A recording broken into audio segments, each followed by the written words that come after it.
paz, irmãos. Hoje vamos falar sobre andar em graça, ou na graça, ou andar em desgraça. E vocês vão entender no decorrer desse vídeo o porquê desse título. Antes eu quero aproveitar o ensejo e parabenizar o vencedor, ou melhor dizendo, a vencedora do nosso concurso cultural que a gente promoveu na fanpage. Quem desenvolveu a melhor frase a respeito de definir o livro Nephilim, né, Águas Escuras. E com muita alegria, né, a premiada, e não teve marmelada nisso, quem acompanhou sabe, a frase dela foi muito criativa, foi a Lena. Então eu estou muito orgulhoso da minha ovelhinha, viu? Hashtag orgulhoso da Lena, tá? Então que Deus abençoe a sua vida. Nós já estamos mandando o livrinho para você pelo correio. Ontem nós tivemos na base um seminário de escatologia, extremamente abençoado.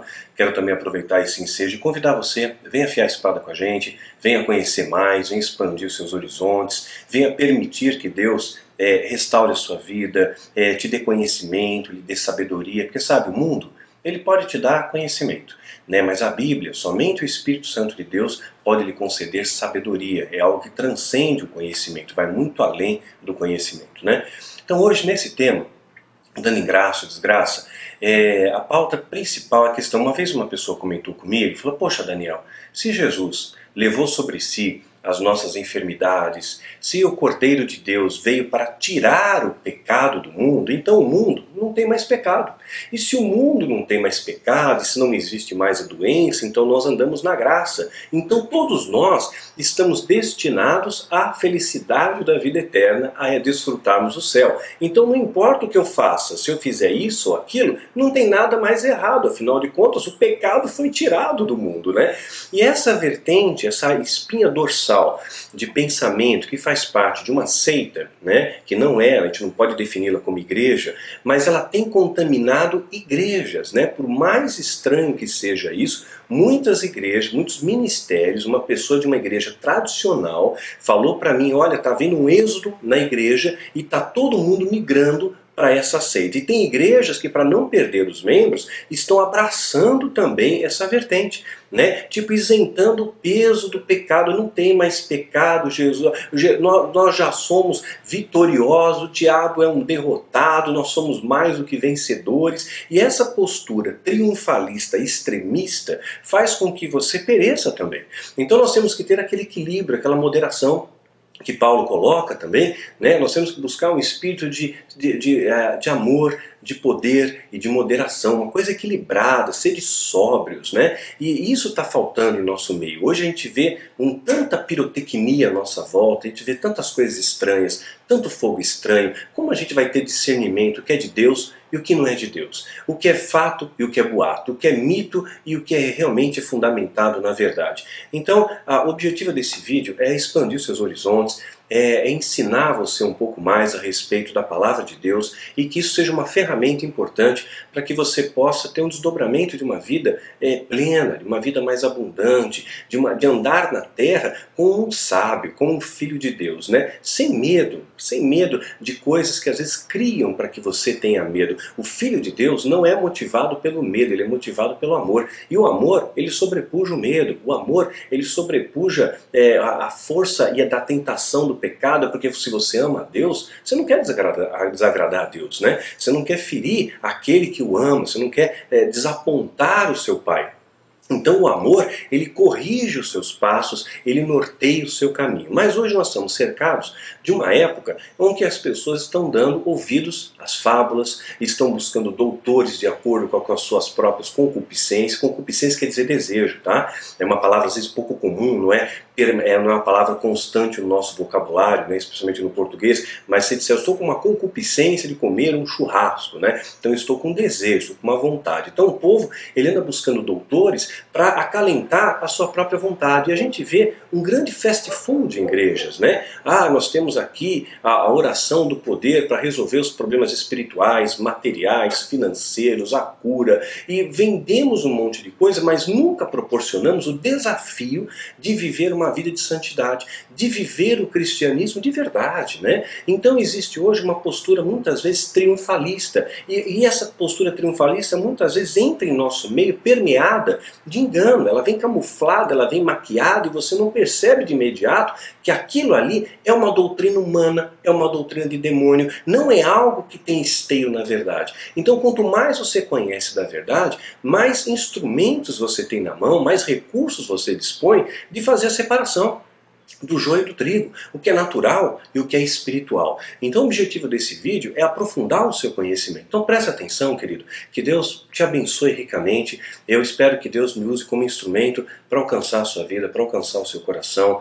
A sua vitória é minha vitória, a sua luta é minha luta. A Bíblia diz isso: chora com os que choram, celebra com os que celebram, né? E olha aqui o que diz o texto de 1 Timóteo, capítulo 6, verso 3. Diz assim: se alguém ensina alguma outra doutrina que não se conforma com as sãs palavras do nosso Senhor Jesus Cristo e com a doutrina que é segundo a piedade, é soberbo. E quanto orgulho tem em nosso meio, né? Quanta vaidade, minha igreja, meu ministério, quando eu orar, a minha oração, né? É soberbo, né? E nada sabe, mas delira acerca de questões e contendas e palavras, as quais nascem invejas. Não tem inveja no nosso meio? Está cheio. Inveja do levita, inveja do pastor auxiliar, inveja do pregador, né? Inveja de um ministério para o outro. Inveja não faz parte da natureza do cristão. O cristão ele ama, o cristão ele celebra. Se você conseguiu, pelo seu esforço, comprar um carro novo,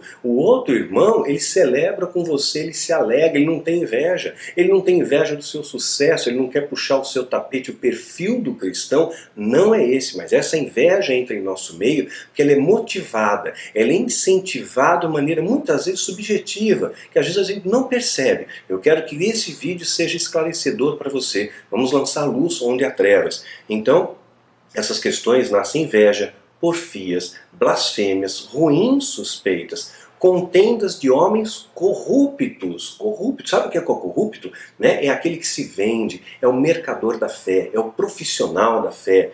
Corruptos de entendimento, privados da verdade, não conhecem a verdade porque não vivem a verdade, cuidando que a piedade seja a causa de ganho. Apartai-vos desses, né? Apartai-vos dos tais. Então, ou seja, que a palavra de Deus seja motivo de ganho. Então veja bem, nada errado, né, do sacerdote ser honrado. A gente vê Paulo incentivando a que haja ofertas para a vida dele, para ofertar para os apóstolos, ofertar para os líderes, né, porque digno é o trabalhador do seu salário, aquele que semeia as coisas espirituais é digno, é justo que recolha os materiais. Da mesma maneira, aquele que anuncia o evangelho é digno viver do evangelho. Você não ata a boca do boi que debulha, né? Então, a Bíblia é repleta de ensinamentos nesse sentido. Mas existem pessoas que pervertem os valores de Deus, deformam os valores e vendem esses valores deformados a um alto preço, né? A um alto preço. Então, nós temos que buscar essa sabedoria, né? Judas, Epístola de Judas, lembrando, esse Judas aqui não é o que traiu Jesus, tá bom? Esse daqui, você vê que logo no início, Judas, servo de Jesus Cristo, e irmão de Tiago, aos chamados santificados, Deus Pai, então não é o que traiu, é outro Judas aqui, tá bom? Então, na Epístola de Judas, o verso 10, diz assim: esses, porém, dizem mal do que não sabem, e naquilo que naturalmente conhecem, como animais irracionais, se corrompem. Ai deles, porque entraram pelo caminho de Caim, e foram levados pelo engano do prêmio de Balaão, e pereceram na contradição de Coré. Esses são manchas em vossas festas de amor, banqueteando-vos convosco, ou seja, estão junto com a gente, e apacentando-se a si mesmo sem temor, ou seja, buscando seus próprios interesses sem temor. São nuvens sem águas, levadas de ventos uma para outra parte, são como árvores murchas, infrutíferas, duas vezes mortas, desarraigadas, ondas impetuosas do mar, que escumam as suas mesmas abominações, estrelas errantes, para as quais está eternamente reservada a negrura das trevas. No verso 16. Esses são murmuradores, queixosos da sua própria sorte, andando segundo as suas concupiscências, andando segundo os seus próprios valores, sua própria vontade, andando segundo o seu desejo, não segundo a vontade de Deus, né? Cuja boca diz coisas muito arrogantes, admirando-se das pessoas por causa de interesse. Quantas vezes eu vejo pastores bajulando no altar o empresário, o jogador de futebol, o homem que tem dinheiro, que tem posse, muitas vezes a ovelhinha pobre, a ovelhinha humilde, ele nem sequer olha na cara, passa reto, adulando por interesse. Isso é muito comum em nossos dias. Seja um bom observador. Quando a Bíblia diz vigiai e orai, ela está dizendo seja um bom observador, observe as coisas ao seu redor, retenha o que for bom, tem que ter um filtro. Você não pode ficar debaixo desse manto de engano que só vai destruir a sua vida, né? Mas vós, amados, lembrai-vos das palavras que foram preditas pelos apóstolos de nosso Senhor Jesus Cristo, os quais os diziam, nos últimos tempos haveria escarnecedores, e andariam segundo as suas ímpias concupiscências, e esses são os que causam divisões sensuais e não têm o Espírito. Veja bem o que a palavra diz, não tem o Espírito. Então, vamos buscar entendimento, vamos saber quem tem o Espírito, quem não tem, o que está acontecendo em nosso meio. O grande desafio, queridos, não é estar em pé, mas é se manter em pé. E a Bíblia fala sobre isso. Aquele que está em pé que vigie para que não caia. Não é isso? Então muitas vezes eu olhava para pessoas que eram referências para mim, referências positivas. E de repente essas pessoas caíram aí nessa onda de prosperidade, caíram em doutrinas de demônio, em doutrinas humanas, surtaram. Porque o poder muitas vezes corrompe o ser humano. Então o próprio Salomão, que era o homem mais sábio, filho de um homem segundo o coração de Deus, um homem rico, um homem poderoso, ele também se inclinou a Astarote porque ele deixou de vigiar. Então se você deixar de vigiar, você cai, você tomba, nunca abaixa a guarda. Sabe, você não pode brincar de ser crente, o diabo não brinca de ser diabo, você não pode ser crente de final de semana, porque o diabo é diabo, todos os dias da semana ele trabalha full time como capeta. Então eu estou colocando isso para esclarecer uma questão. Eu recebi esses dias um e-mail de uma pessoa que falou para mim, Daniel, eu fui num congresso de libertação e os libertadores ali fizeram uma coisa que começaram a expulsar os demônios, né? E demônios são espíritos, espírito, o ar do grego é pneuma, né? Então espírito é ligado a pneuma do grego, que também tem uma definição como ar, por isso a gente diz o pneu do carro, né? Ou seja, cheio de ar. Então, quando essas pessoas começaram a orar, eles induziram a plateia, disseram, nós vamos orar e os demônios vão sair de você. Então você vai soltar gases, é isso mesmo, você não está escutando piada não, vai soltar gases, né? Estou usando a palavra mais erudita, tá? Porque talvez no púlpito eles usem outra palavra. Vai soltar gases, vai arrotar, né? Então isso daí significa que você está sendo liberto. Agora imagine uma sessão de libertação onde o povo está arrotando, está soltando gases, quer dizer, o ar fica meio assim, rarefeito, né?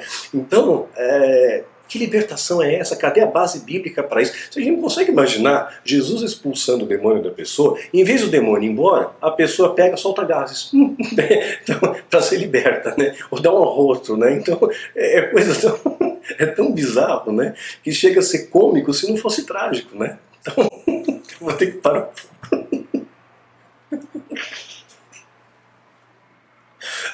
Ai, meu Deus, peraí. Não, desculpa, gente, tem coisas que não dá para controlar. Então, o que nós estamos transformando os altares? Em picadeiros, está virando um circo isso daí, né? Uma pessoa às vezes comentou comigo, pô Daniel, a igreja está complicada, porque aquele negócio, né, se você ou vira hospício, ou parece um bando de louco, ou então vira um circo, vira uma palhaçada, porque nós estamos defraudando valores, não estamos ensinando aquilo que é segundo os valores de Cristo, os valores cristãos. Você não vê Jesus usando esse modelo de libertação em lugar algum da Bíblia, no Velho e do Novo Testamento, não existe isso. Não existe. Estamos criando doutrinas humanas, doutrina de demônios. Numa outra situação, estou pensando alguns casos só, se você quiser conhecer mais, fica uma dica aqui para você assistir um vídeo do David Wilkerson, que é uma grande referência para mim, já é falecido, mas ele deixou um legado imenso, deixou uma herança cultural tremenda para a gente, chamado Manifestações Absurdas. Ele está trazendo uma palestra na Rússia e é muito interessante a colocação dele. E aquilo é verdade. Às vezes nós vemos pregações que não tem pregação. Tem a cura do caroço, a libertação, o poder, a unção dos seres viventes, e de repente não tem palavra, não tem um incentivo ao arrependimento, a andar em vida de santidade, a confessar os pecados, né? Não existe isso, não existe isso. O que está acontecendo? Estamos invertendo os valores de Cristo, contaminando os valores divinos, né? Então numa outra situação me falaram que de novo dentro desse escopo da libertação, foram num congresso e a pessoa foi selecionada para ser ministrada. Ao ser ministrada, no momento lá de ministrações, tudo, de repente acharam que a menina era uma satanista, e começaram a fazer um verdadeiro tribunal de inquisição, ameaçando ela. Tipo, pô, fala logo que você é satanista, é melhor você falar agora, tal, o bicho vai pegar pro teu lado. Isso é maneira de evangelizar, mesmo que ela fosse satanista. A menina não era, ela chorou ali, ela ficou extremamente desapontada, ela não quer mais saber de igreja, né? Então imagina se realmente ela fosse satanista. Isso é maneira de evangelizar, isso é maneira de bater o pé na porta, isso não é maneira, Jesus não faz assim. Paulo lá com os atenienses, como é que ele evangelizou?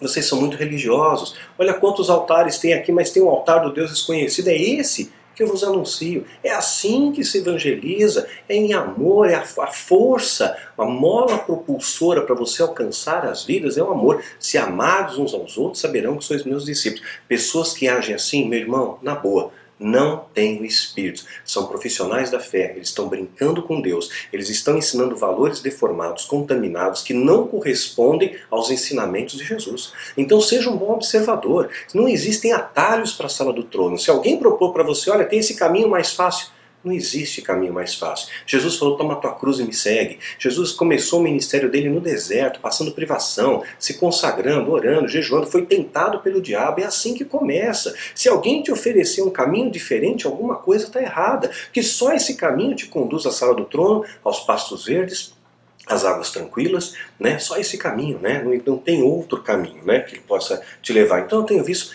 muitas coisas estranhas, muito fogo estranho nos altares hoje em dia, né? Então eu quero citar algumas coisas aí, uma das técnicas que eles utilizam para enganar as multidões. Seja um bom observador. E historicamente o ser humano, ele segue a manada, né? Então estar em grupo significa segurança, né? Isso é algo que já vem lá dos nossos ancestrais. Andar em grupo traz segurança. Até o seu comportamento social muda em grupo, né? Então estar junto da manada é seguro. Fazer o que todo mundo faz é mais seguro.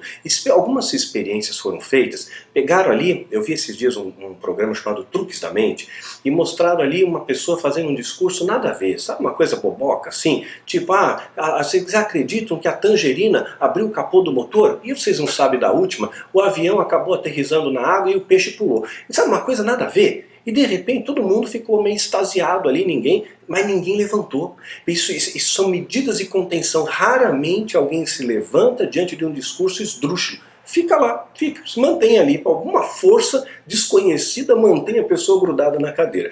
E aí no final que ele acabou o discurso, ele tinha combinado com algumas pessoas para levantar, ficar em pé e aplaudir ele assim efusivamente. Todos imitaram aqueles, né? Aplaudiram um discurso esdrúxulo. Então muitas vezes a gente vê, a pessoa caiu no poder, a pessoa começou a rosnar, recebeu um som dos seres viventes. Isso promove uma histeria coletiva, é uma técnica de hipnose, é uma técnica de neurolinguística, né? Porque as pessoas tendem a imitar, tendem a seguir as outras pessoas, né? Existe uma outra questão, anotei algumas questões aqui. Quer ver outra coisa? Fizeram uma outra experiência, pegaram dois bolos, mesmo forno, mesmos ingredientes, dois bolos exatamente iguais, e colocaram para as pessoas provarem na rua. Um bolo custava, vamos colocar aqui na nossa moeda, custava R$5, o outro bolo, a fatia, custava R$20, mas estávamos dando o bolo de graça, né, para que as pessoas provassem aquele bolo. Todo mundo disse que o de R$20 era mais gostoso, porque nosso cérebro faz a leitura que o mais caro é melhor, tem melhores ingredientes, foi mais bem elaborado, então todo mundo acabou achando que o bolo mais caro era mais gostoso, era mais saboroso. Mera ilusão. Por isso que o profissional da fé, quando ele te vende um objeto ungido, consagrado, nunca é barato. Você vai comprar uma meia por R$200, você compra um tijolinho assim de Lego por 300 pau, compra um martelinho, né, da justiça por R$1000. Então sempre é caro, porque ele sabe, se ele colocar um valor alto, você vai achar que aquilo ali tem poder. Gente, mercador da fé, mentiroso, né, está enganando a sua vida, não caia nessa questão, né. Então nós vamos observar várias dessas coisas aqui. Deixa eu pegar, fizeram uma outra experiência, estavam vendendo casas. Levaram as pessoas, só que a casa está muito barata. Então a casa está na metade do preço do valor imobiliário. Aí no meio da sessão, mostrando ali a casa, né, falou, olha, sabe por que está barato? Né? Está barato porque teve um assassinato aqui. As pessoas começaram a sentir coisas. Eu sinto alguma coisa. De fato, eu sinto uma carga pesada nesse lugar. e não aconteceu nada, porque elas foram induzidas a acreditar naquilo, apenas induzidas. Então o poder de indução, ele é muito grande, né? Quer ver um outro exemplo? Já ouviram falar na tábua Ouija, né? Ou o ritual do copo? Não estou incentivando você a fazer isso, porque os demônios aproveitam essas lacunas e muitas vezes acabam entrando ali. Mas a base é científica, é ciência, sabia disso? Fizeram a seguinte experiência, né? Pode olhar, isso está acho que no Truques da Mente, né? Eu não sei qual episódio ali, mas acabei vendo, achei muito interessante, quero usar até como uma ilustração aqui. Pegaram a tábua Ouija, um grupo de pessoas, e começaram a fazer perguntas. Ah, tem um espírito aqui? Ah, sim, né? Que você toca, né? Um negocinho lá assim, né? Qual o nome do espírito? Começava a letra P. Aí uma menina começou a chorar. Ai, meu avô, era o Peter, então é ele está aqui. Do que você gosta de comer, né? Aí foi lá para a letra C. Ah, então ele gostava de chocolate e acertou, né? Então é ele. Que aí, de repente, vendaram os olhos de todo mundo. Todo mundo ficou com os olhos fechados. Colocaram uma venda e continuou a fazer as perguntas. De repente, por uma razão estranha, o espírito ficou analfabeto, não sabia mais soletrar. Ele errou tudo. Todas as vezes que faziam pergunta, dava casa branca, dava errado, não tinha mais nada concatenado. Por quê? Porque as pessoas estavam movendo o dedo, mesmo sem perceber. É chamado movimento idimotor. Se você fizer esse movimento aqui com os dedos, deixar os indicadores paralelos, né, e tentar relaxar, eles vão se juntando. Tá vendo? Eles vão se juntando. Parece que tem uma força que junta eles aqui. Então é um movimento involuntário que você faz, mas está mexendo. As pessoas estão mexendo. Por tocar ali, está movimentando o copo, está movimentando. É claro que as entidades aproveitam essas lacunas. Não estou incentivando a brincar com isso, mas são coisas que acontecem. Que nem o movimento do pêndulo. Mesma coisa. Peguei um pêndulo simples aqui, é uma rolha, né, espetada com uma agulha e uma linha. Se eu colocar aqui e disser, olha, não estou mexendo. De repente, ó, começa a balançar. Mesmo que você olhe, poxa, não está mexendo. Eu estou fazendo um movimento muito sutil aqui que a gente nem percebe. É um movimento idimotor, é o mesmo princípio, né? É a mesma questão dos palitos, né? Esse daqui é um pouco mais complexo, né? Se eu colocar dois palitinhos aqui, ó, vamos ver se... Parece que está pulando, né? Só que na verdade, esse aqui é um truque, né? Eu coloco ele bem perto da minha unha, eu vou descendo esse dedo aqui, causa uma vibração no palito, e aí o outro pula, né? Só que como você vê de cima, você não percebe. Se você vê daqui, você vai ver o dedo ligeiramente mexendo e o negocinho pulando. Então nem sempre, nem sempre as coisas têm uma explicação sobrenatural, tem muita coisa natural, né? Quer ver outra coisa? E como é que nós vamos saber, Daniel, o que é natural, o que é espiritual? O que estão me induzindo a fazer, o que estão me enganando e aquilo que realmente vem do Espírito de Deus. Você precisa ter algo chamado discernimento, né? O mundo, né? Estamos falando do lado espiritual, o mundo precisa de algo chamado bom senso. Bom senso para poder não cair nessas armadilhas, porque o nosso cérebro é muito fácil de ser enganado. Vou fazer 3 perguntas rápidas para você, pensa aí na sua casa antes de responder. Imagina que você está preso, né, numa cela, numa casa, e só tem 3 portas de saída. 3 portas de saída. Numa dessas portas tem assassinos ninjas te esperando lá fora, né, com aquelas estrelinhas e tudo mais, né, no tchaco e tal, né. Na outra porta tem um leão que não come há 3 meses. E na outra porta está um verdadeiro incêndio ali. Por qual porta você sai, né? A resposta tem que ser pra bola. Qual porta você sai? Pois é, então, se você já pensou, você deveria escolher a porta do meio. O leão que não come há 3 meses. Se ele não come há 3 meses, ele morreu, né? Não tem mais leão, né? Então, às vezes a gente cria atalhos mentais, a gente chega em conclusões precipitadas. Quer ver uma outra questão? Você está numa corrida, você está correndo, você ultrapassou o 2º lugar. Que lugar você está? É isso aí, ultrapassou o 2º, que lugar você está? Quase todo mundo vai dizer, pô, estou em 1º. Não. Você estava em 3º, você ultrapassou o 2º, você está em 2º. O nosso cérebro cria esses atalhos, né? Cria esses atalhos e nos dá muitas vezes uma sensação errada daquilo que nós estamos vendo. Então nós temos que ter cautela com isso, precisamos ter o discernimento espiritual. Ia fazer mais uma, mas vou deixar 2 aí, acho que já está de bom tamanho. Então, nós estamos aqui buscando que você aprenda a discernir as coisas. Quando vem de Deus, aquilo que é ensinado de acordo com a doutrina de Cristo e aquilo que é fora da doutrina. Tudo que não está na Bíblia, meu irmão, rejeita, rejeita. Sabe, não tem esteio bíblico, rejeita, isso aí é loucura. Né? Deus ele pode usar na sua multiforme graça algumas coisas, né? Como eu já falei no vídeo de maldição hereditária. Então tem rituais aí de libertação, desligamento de alma, não cruza o braço, não cruza a perna, e repete, cancela, e anula, e oração do ventre, e escambau, que Deus pode usar na sua multiforme graça, né? Mas toma muito cuidado com isso, quando a coisa às vezes expande, esse negócio de libertação, o pessoal soltar gás, isso eu achei o fim da picada, né? Tratar o suposto satanista como um criminoso também é um absurdo, porque a nossa luta não é contra sangue e carne, é contra o que está por trás, né?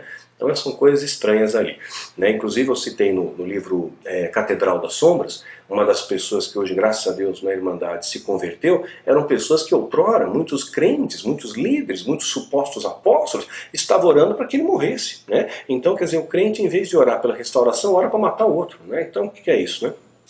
Vamos ver. Então Jesus, realmente, ele veio para tirar o pecado do mundo. O que aconteceu, né? Isaías, capítulo 53, versículo 2 a 5, diz assim: porque foi subindo um renovo perante ele, como raiz de uma terra seca. Não tinha beleza nem formosura. Então Jesus não era um homem bonito. Quando você vê aquela coisa de Jesus, olhos azuis, cabelos sedosos, né? Aquilo ali não era a característica de Jesus, não. Não tinha beleza nem formosura. E olhando nós para ele, não havia boa aparência nele para que o desejássemos. Era desprezado e o mais rejeitado entre os homens. Homem de dores, experimentado nos trabalhos. Então Jesus trabalhava, né? E como um de quem os homens escondiam o rosto. Era desprezado e não fizemos caso dele algum. Verdadeiramente ele tomou sobre si as nossas enfermidades e as nossas dores levou sobre si, e nós os reputávamos como aflito, ferido de Deus e oprimido. Mas ele foi ferido por causa das nossas transgressões e moído por causa das nossas iniquidades. E o castigo que nos traz a paz estava sobre ele. Pelas suas pisaduras somos sarados. Então aqui vai dizer: pelas suas pisaduras somos sarados, né? Ele levou sobre si as nossas enfermidades. Então não tem mais enfermidade?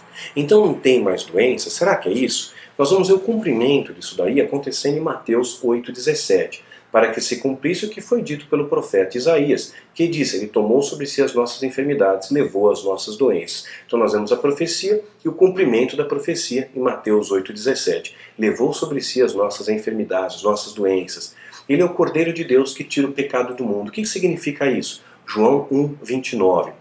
No dia seguinte, João viu a Jesus que vinha para ele e disse: eis o Cordeiro de Deus que tira o pecado do mundo. Então, se o Cordeiro de Deus, que é Jesus, tira o pecado do mundo, não tem mais pecado no mundo.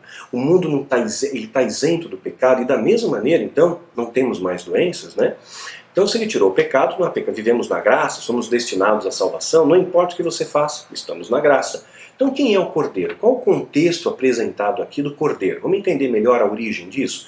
Vai estar citado lá em Gênesis, capítulo 22, de 7 a 14. Então falou Isaque a Abraão, seu pai, e disse: meu pai. E ele disse: eis-me aqui, meu filho. E ele disse: eis que aqui eu vejo o fogo e a lenha, mas onde está o cordeiro para o holocausto? E disse Abraão: Deus proverá para si o cordeiro para o holocausto, meu filho. Assim caminharam ambos juntos. E chegaram ao lugar que Deus dissera, edificou ali a Abraão um altar, e pôs em ordem a lenha, e amarrou Isaque, seu filho, e deitou sobre o altar em cima da lenha. Estendeu Abraão a mão, e tomou o cutelo para imolar o seu filho, seu único filho, né? Mas o anjo do Senhor, que lhe bradou desde os céus, disse: Abraão, Abraão, não faças tal, né? E disse: eis-me aqui. Então disse: não estendas tua mão ao moço, não lhe faças nada, porquanto agora sei que temes a Deus, e não negaste o teu único filho. Então levantou Abraão os olhos e olhou, e eis um carneiro atrás dele, travado pelos chifres no mato, e foi Abraão e tomou o carneiro e ofereceu em holocausto, em lugar de seu filho. E chamou Abraão aquele lugar: o Senhor proverá, onde diz até hoje: o monte do Senhor proverá. Então ali, olha só que interessante, Abraão entregou o pai de nações, né? Abraão seria o pai de nações, aquele que começou toda a nação de Israel e tudo mais, né? Abraão, ele vai ter ali o seu único filho, Isaque, filho da promessa. Ele entrega o seu filho ali e Deus provê o cordeiro, vai prover ali para o holocausto, né? E Jesus também não é o único filho de Deus, o filho unigênito de Deus. Da mesma maneira, Deus entrega o seu único filho, só que na hora da cruz não havia ali um cordeiro, né? Jesus era o cordeiro, ele morreu por você, ele morreu por mim, né? Não havia ali uma outra providência, ele era a providência, né? Então qual é essa característica do cordeiro? Isaías 53, 7. E foi oprimido e afligido, mas não abriu a boca, como um cordeiro foi levado ao matador. O cordeiro tem essa característica, ele não faz escândalo, né? Ele se entrega à morte, ele morre sem esboçar nenhuma reação. Né? Foi levado como um cordeiro ao matador, e como ovelha muda perante os seus tosqueadores. Assim ele não abriu a boca, e assim fez Jesus. Mateus 1, 21. Aquele que tira o pecado, né? Ele dará luz a um filho e lhe chamará pelo nome de Jesus, porque esse salvará o seu povo dos seus pecados. Então o Cordeiro, ele veio com uma missão de nos trazer redenção, de nos libertar do pecado, né? Apocalipse 5:12. E com grande voz diziam: digno é o Cordeiro, que foi morto de receber o poder, riqueza, sabedoria, força, e honra e glória, e ações de graça. Digno é o Cordeiro que foi morto por mim, por você, para nos livrar do pecado, né? Vamos entender mais uma questão que tem a ver com o Cordeiro. Vai estar fundamentada qual é a marca, porque a gente fala o sangue de Cristo nos protege, o sangue do Cordeiro nos protege. O que isso quer dizer? Está lá em Êxodo, capítulo 12, de 11 a 13. Assim, pois, comereis com os vossos lombos cingidos e vossos sapatos nos pés, e o vosso cajado na mão, e comereis apressadamente até a Páscoa do Senhor. E esta é a Páscoa do Senhor. Então Deus deu uma ordem ao seu povo para sair do Egito, e eles fizeram uma ceia antes, que era a Páscoa, né? Páscoa, passagem, eles vão ser libertos, vão sair de lá, mas comer apressadamente, já calçados, com um cajado pronto para ir embora, né?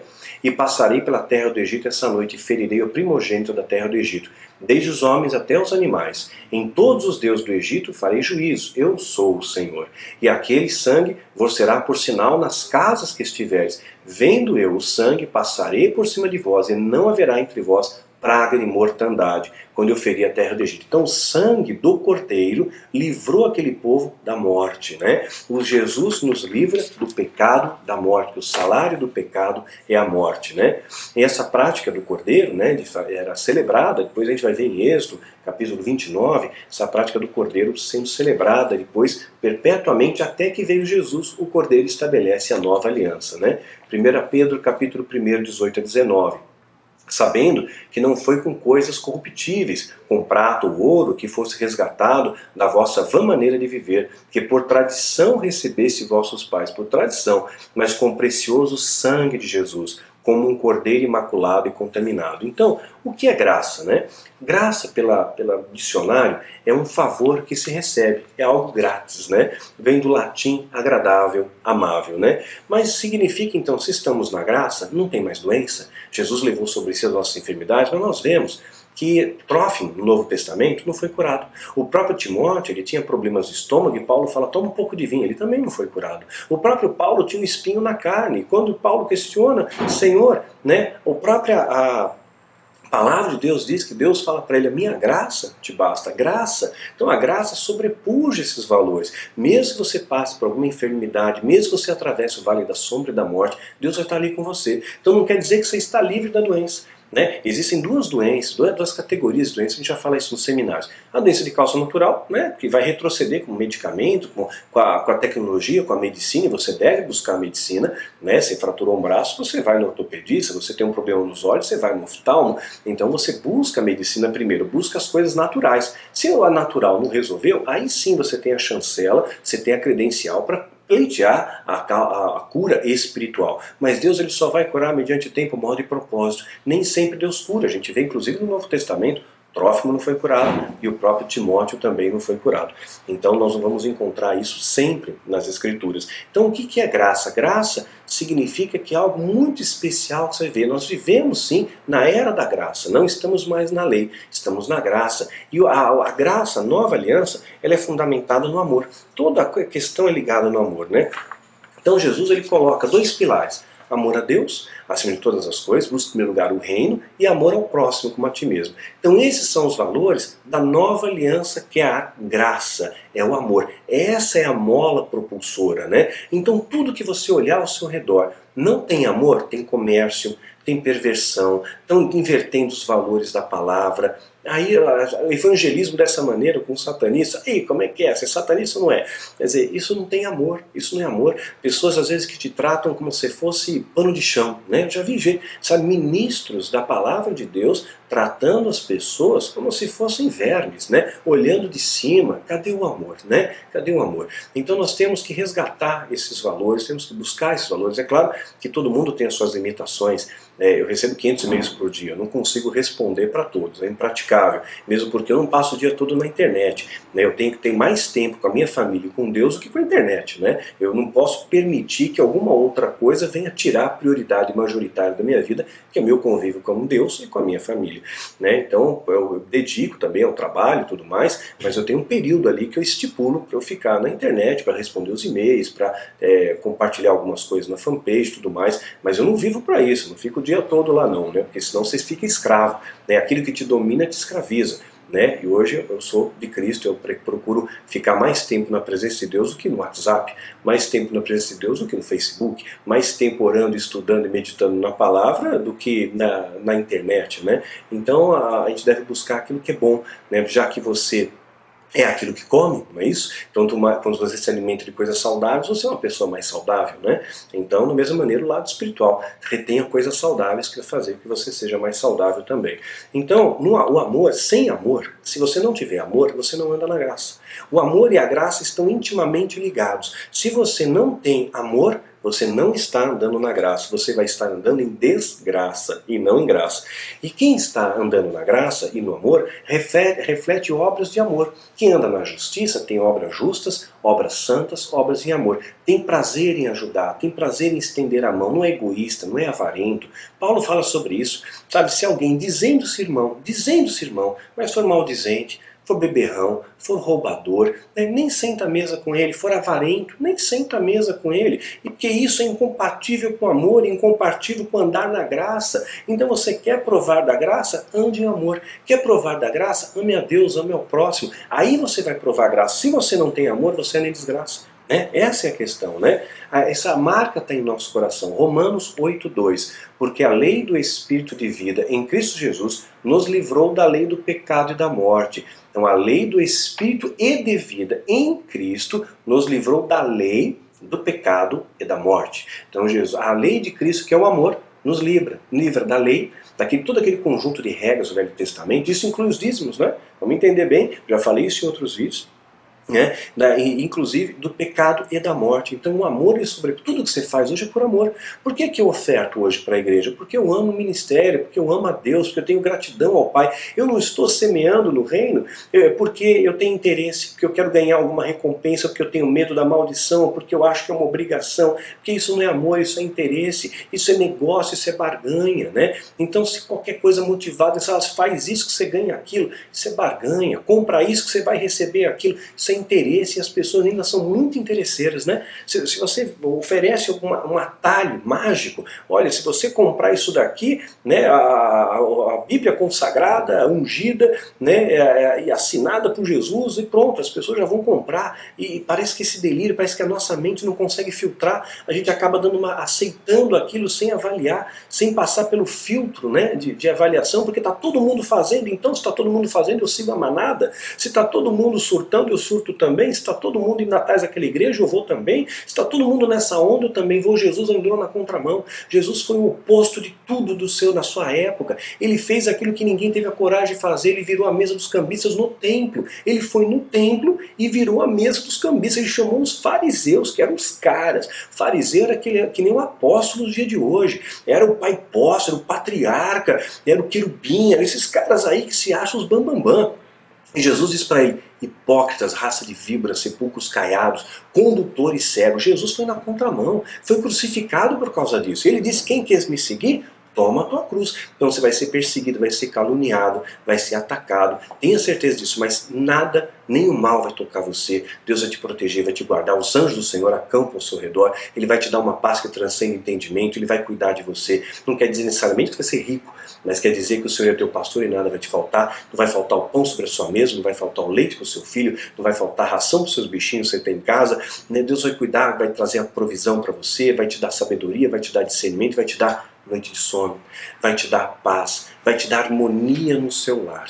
Você vai ter uma harmonia. Quando você chega na sua casa, você tem paz com a sua esposa, tem paz com o seu filho, porque você vive o cristianismo, né? Você não é uma pessoa que busca coisas para preencher o vazio. Ah, porque a minha família, então eu vou acessar o site pornográfico, porque eu vou usar droga, porque eu vou beber. Porque não, a graça te basta. Se a graça te basta, ela te supre. Mas graça está ligada ao amor, e amor é convivência. Você não ama quem você não conhece, não é isso? Então você precisa conhecer mais a Deus. Quanto mais você conhece, quanto mais você se debruça e conhece a palavra de Deus, a história de Deus, a mensagem de Deus, mais você vai amar esse Deus, querido. E mais você vai andar em graça e não em desgraça. Porque às vezes as pessoas reclamam, nada dá certo na minha vida, Daniel. Parece que vai de mal a pior. Você ora. Quanto tempo você passa para esse Deus? Passa lá no WhatsApp, passa no Facebook, passa contando piada, passa vendo pornografia. Mas quanto tempo você passa com Deus? Então qual o seu conjunto de valores? O que você semeia, você colhe, meu irmão. Essa é a verdade, né? Deus não se deixa escarnecer. Tudo que o homem semear, ele também vai colher, né? Então, Deus ele tem os seus mistérios, né? Como fala aqui também em Romanos capítulo 11, verso 33. Né, quão insondáveis são os teus juízos e quão inescrutáveis os teus caminhos. Né? Deus ele tem muitos caminhos para te alcançar, mas o caminho da graça é um caminho perfeito e está ligado ao amor. Né? Gálatas 5,6, porque em Jesus Cristo, nem circuncisão, olha que está escrito, nem circuncisão, nem a incircuncisão tem valor algum. Ou seja, o ritual não vale nada, mas sim a fé que opera pelo amor. Então Deus ele abomina os rituais, não importa, porque tem a lei, porque tem que fazer isso, se eu fizer não. Tudo isso é vão, tudo isso é efêmero, tudo isso é pífio. Sem amor você é como metal que soa, como o sino que retine. Sem amor você é nada, né? Mas sim a fé que opera pelo amor. Então você ama alguém, você conhece alguém, quando você conhece, você confia, isso é fé. É essa vertente que nós temos que entender, né? Se você fala que ama Deus, você tem que viver os valores de Deus, né? Quanto maior for a espiritualidade de alguém, maior também serão suas obras em prol do reino. Porque se você ama Deus, você quer somar com Deus. Você quer amar, você ama o irmão como a ti mesmo. Você ama o reino, você ama a Deus, né, acima de todas as coisas, né? Você vai investir, você vai somar, você vai ajudar, você vai ensinar, você vai ser um colaborador. Quer ver um exemplo disso? Esses dias eu postei na fanpage e pedi um incentivo para as pessoas orarem por um amigo meu, por um amigo, uma ovelha, um cristão, um homem de Deus, que é o Ramires Pala, que é um atleta, né, 16 vezes campeão brasileiro da modalidade trampolim, agora vai disputar o PAN em julho, já estamos em julho, né, vai disputar o PAN e é um forte candidato a representar o Brasil na próxima Olimpíada. Aí teve gente ainda, cristão, hein, cristão, Daniel, você está apoiando a Olimpíada do Olimpo, Olímpia do diabo, porque são os deuses do Olimpo. Gente, que falta de discernimento, que coisa feia, né? Olha, o trampolim, essa modalidade trampolim é uma coisa recente. Nem existia na época do Olimpo, nem existia. O Monte Olimpo não tem nenhum deus lá, não tem. É um monte que vai estar geladinho lá em cima, só tem névoa, só tem nuvem, né? Não tem deuses lá em cima, não existe, isso era mito, era lenda antiga. Então você não pode misturar as coisas, é só um esporte. Então você não vai assistir futebol, porque a origem do futebol deve ser alguma coisa satânica. Você não vai jogar vôlei, porque que tem uma informação negativa, que o diabo, você não faz mais nada, sabe? Nós temos que filtrar as coisas, reter o que é bom. E muitas vezes pessoas assim, o que eu conheço de gente religiosa, legalista, apontando o dedo para todo mundo, sabe? Fica achando o cisco no olho do irmão, mas tem uma trave nos seus olhos. Aquele irmão, olha só o que faz, porque esse aqui, porque isso aí, apontando o dedo para todo mundo. Mas aí quando olha para si mesmo, é uma pessoa egoísta, é uma pessoa avarenta, é uma pessoa amarga, é uma pessoa que vê pornografia na internet, que rouba, que mente. Mas eu sou cristão. Eu sou cristão, me desculpa, não é cristão. Você ainda não aprendeu o valor do amor. Se você é um cristão, você anda segundo a Cristo. Se você é cristão, você imita a Cristo. Isso é ser cristão. Se você imita o mundo, você não é cristão. Porque o mundo jaz do maligno. Você está servindo ao diabo, não a Deus, né? Se você quer ser acolhido pelo mundo, você esquece ser cristão, porque o mundo vai te rejeitar. O mundo tem me rejeitado. O mundo rejeitou Jesus. E Jesus já disse, nós não somos maiores que o Mestre. Se a ele foi rejeitado e disseram que ele teve parte com Beelzebul, imagine nós, que vão falar da gente, né? Então, querido, em suma, né, não faça fofoca, não brinca com Deus, haja como um cristão, ande na graça, e a graça está ligada ao amor. Não quer dizer que, então, se você se afasta desse amor, você peca. Claro, você vai estar em desgraça, não na graça. Você se afasta do amor, você vai acabar caindo no pecado, porque outras fontes vão tentar te preencher. Só que nada disso te preenche, só Jesus te preenche. O filho pródigo achou que tantas coisas pudessem preencher na vida dele. Eu vou provar o mundo, eu vou embora, vou para balada. Foi, quebrou a cara, voltou. Você não precisa quebrar a cara, você tem a oportunidade agora, nesse momento, de se reconciliar com Deus, falar: Senhor, muda a minha vida, muda a minha história, muda o meu caminhar, transforma a minha vida, né? Então que hoje você possa refletir nessa palavra e que ela venha ser libertadora para você, que você possa de fato andar na terra como cidadão dos céus. Ande em graça e não em desgraça. E para você andar em graça, você tem que abraçar o amor. E se você rejeita o amor, você anda em desgraça. Realmente as coisas não vão dar certo na sua vida, porque Deus, ele abençoa os seus filhos, abençoa aqueles que andam nos caminhos dele, né? E o caminho dele é perfeito. Qualquer outro caminho que te oferecerem não vai te levar a águas tranquilas, nem a pastos verdes. Mas aquela paz que transcende entendimento, só Jesus pode dar. E é essa paz que eu clamo a Deus que você possa provar a cada dia na sua vida, viu, querido? Que Deus te abençoe e te guarde.